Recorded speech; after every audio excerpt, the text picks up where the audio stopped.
Hi, I'm Jennet Ingle, the 5 Minute Reedmaker. If you're watching this on YouTube, would you go ahead and click subscribe for me and maybe even notify?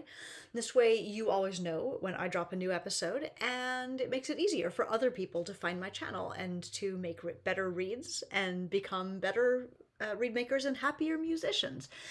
So it's a win for everybody. Thank you so much. Today I wanted to talk about high notes because I've just finished, if you're watching this in real time, I've just finished a 3-day training on demystifying your high register. So I wanted to talk a little bit about reeds and high notes, and specifically about the interaction between the crow and the high register. Now, we have talked before many times about how the pitch of the crow does not influence the finished playing pitch of the reed. And to demonstrate that, I guess, I have this here reed, which crows a B, which I left very intentionally underbalanced, so to get that B crow. And it feels fine on the oboe. There's my B.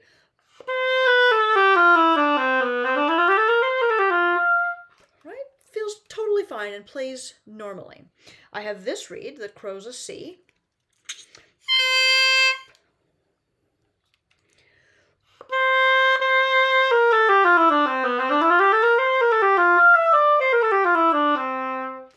And in those like first and second octaves, they feel basically the same as I'm playing. And the B crow reed maybe even is a little bit more comfortable, maybe. I also have this little reed, and I say little because it's gotten super sharp, and super short, I mean, as I've been working on it. And I'm going to kill it off because it's not a great reed, actually, but it definitely crows a C sharp and still feels moderately comfortable.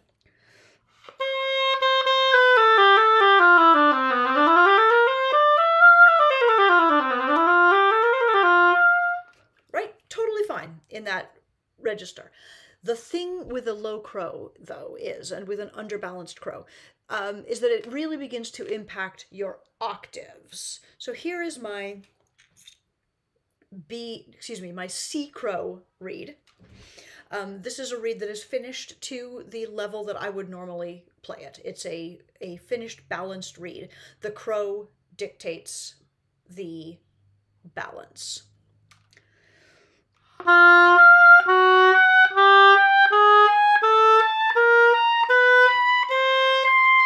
But with almost no effort from me, those octaves all equal out really nicely. When I take my B crow reed,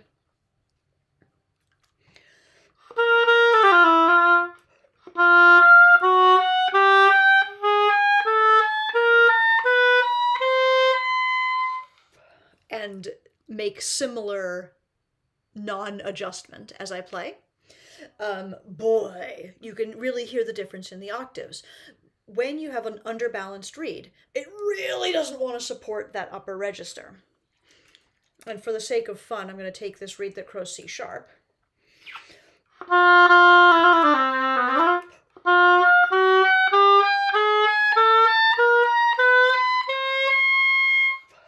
And if you can hear there, it's actually overshooting those octaves a little bit. And this is going to translate also up into the third octave as we bounce up above high C.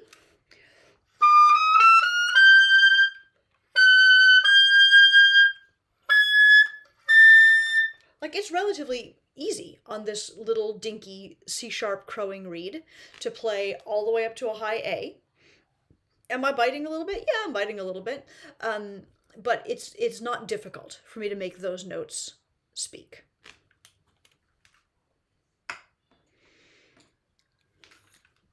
Here with my C crow reed,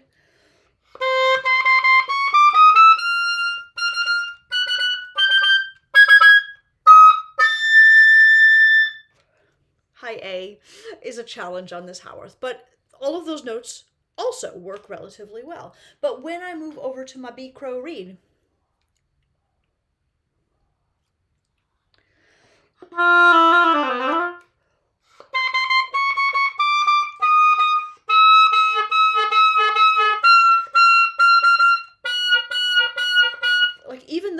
using the correct fingerings, and like I know how to voice them. Could I do a better job? Certainly, but I'm trying to do as little as possible to help this reed really show what it is.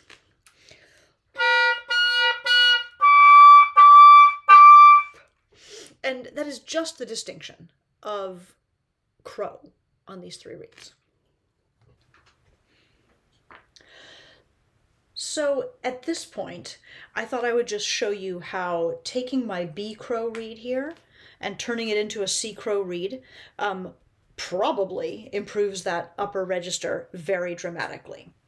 As a reminder, not even a reminder, as a fact.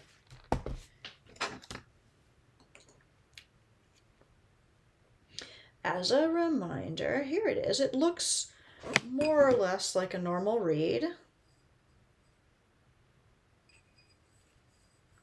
There we go. It's not unusually long, not quite 71 millimeters. The heart is in a pretty normal place for me. Like, there's nothing really wrong with this reed, except that it crows too low. And therefore doesn't play high notes very well. In order to raise the crow, I could just clip.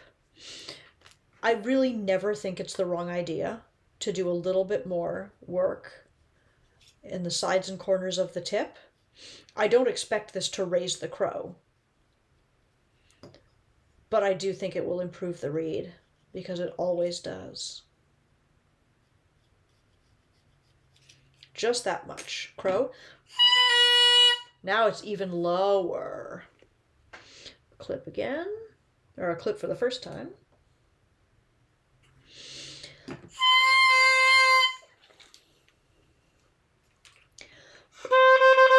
Now I've got my C crow. This is honestly still not the world's best reed. I don't love the way it sounds. But listen to what happened with the octaves.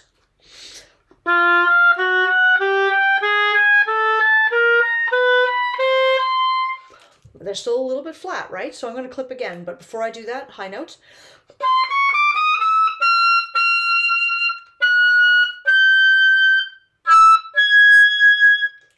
It's okay. It's so much better than it was before. Another tiny clip.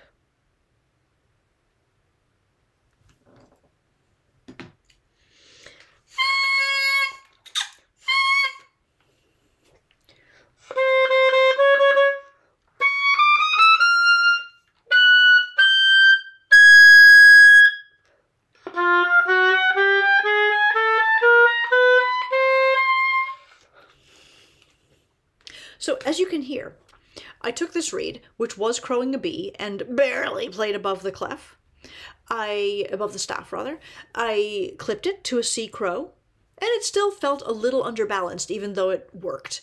I was able to play up in that uppermost register. I didn't love it still, so I clipped it one more time. It went to a C sharp crow, which is not my norm, but at that pitch level, at that crow level, it's not that the overall pitch of the reed changed. I think you could probably hear that it did not, but the reed felt increasingly balanced, and the upper register worked.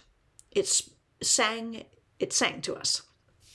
So if you are struggling in that uppermost register, maybe consider the crow of your reed. The crow of the reed does not dictate the playing pitch of the reed, the playing pitch of the oboe, but it does dictate the balance. And when your crow is higher, the upper register gets easier, more straightforward. I hope that this has been helpful. This has been a 5-minute Reedmaker session. You can follow these short videos here on YouTube. You can subscribe if you wish. I hope you will. And if you need to reach me to order reeds or cane or a copy of my book, The Happiest Musician, or anything else, you can find me at my website, jennetingle.com. Thank you so much for watching. Have a great day.